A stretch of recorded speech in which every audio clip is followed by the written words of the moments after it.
2-1।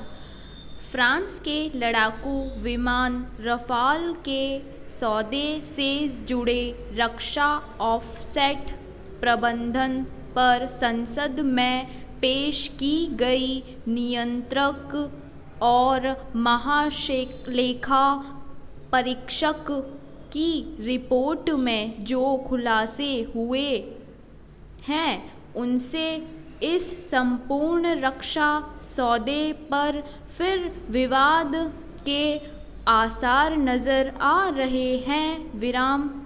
Offset रक्षा सौदे पर हुए करार का एक हिस्सा है, जिसके मुताबिक फ्रांस करार की कुल राशि 59,000 करोड़ रुपए का कम से कम 30% भारत में रक्षा उपकरणों और उनसे जुड़े दूसरी चीज़ों में निवेश करेगा।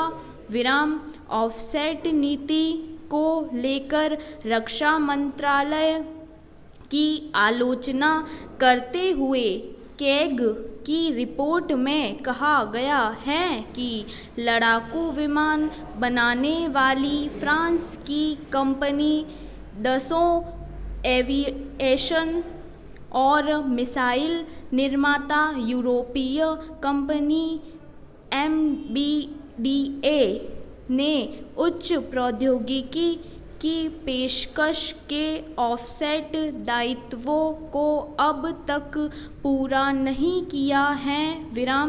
रिपोर्ट के मुताबिक DRDO हल्के लड़ाकू विमानों के इंतज़ाम के स्वदेशी विकास में तकनीकी सहायता हासिल करना चाहते हैं। रफाल के विक्रेताओं ने अब तक इस तकनीक के हस्तांतरण की पुष्टि नहीं की है। पैरा ऑफसेट मानदंडों 300 करोड़ रुपए से ज़्यादा के सभी पूंजीगत आयात सौदों पर लागू होते हैं। विक्रेता कंपनी इस दायित्व को प्रत्यक्ष विदेश निवेश, भारतीय कंपनी को प्रौद्योगिकी के निःशुल्क हस्तांतरण या भारत में बने उत्पाद को खरीदकर पूरा कर सकती हैं।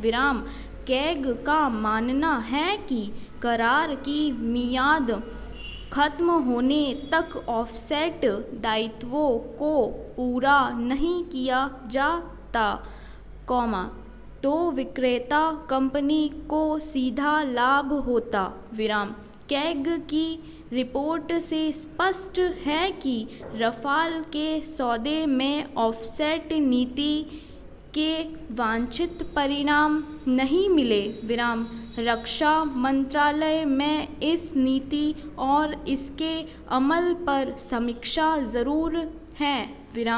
मंत्रालय को विदेशी आपूर्तियों के साथ साथ भारतीय उद्योगों को ऑफसेट का लाभ उठाने से रोकने वाली बाधाओं को पहचानने और उन्हें दूर करने के कदम उठाने चाहिए। पैरा रफाल सौदे को लेकर प्रतिपक्ष के साथ साथ भाजपा के कुछ नेता भी सरकार को घेरने की कोशिश करते रहे हैं।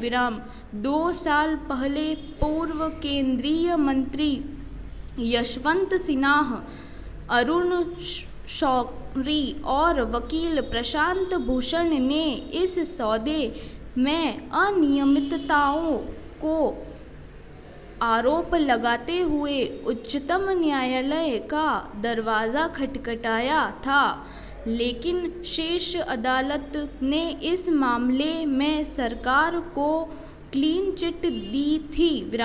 इस फैसले पर पुनर्विचार याचिकाएं भी पिछले साल खारिज करते हुए न्यायालय ने साफ कहा था कि मामले में जांच की कोई ज़रूरत नहीं है विराम। कैग की रिपोर्ट के बाद इस रक्षा सौदे पर राजनीति फिर गर्मा सकती है विराम। लेकिन न्यायालय के फैसले को ध्यान में रखते हुए यह समय राजनीति का नहीं, ऑफसेट नीति की खामियों को दूर करने का है विराम।